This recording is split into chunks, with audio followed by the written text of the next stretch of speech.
Next అల్లం paste వేసుకోవాలి. తర్వాత మనము కలుపుకోవాలి.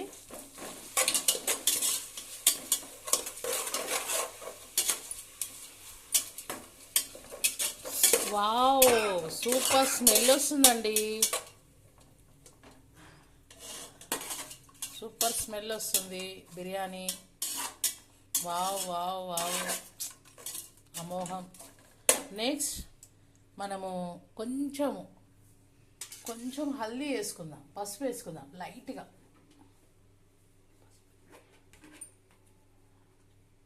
కొంచెం లైట్గా. ఓకే,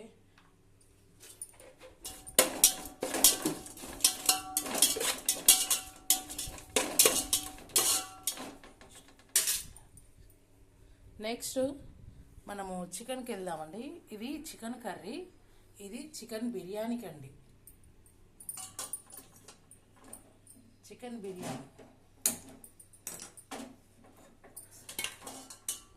బిర్యానీ. ఇప్పుడు ఇందులో చికెన్ వేసుకుందామండి.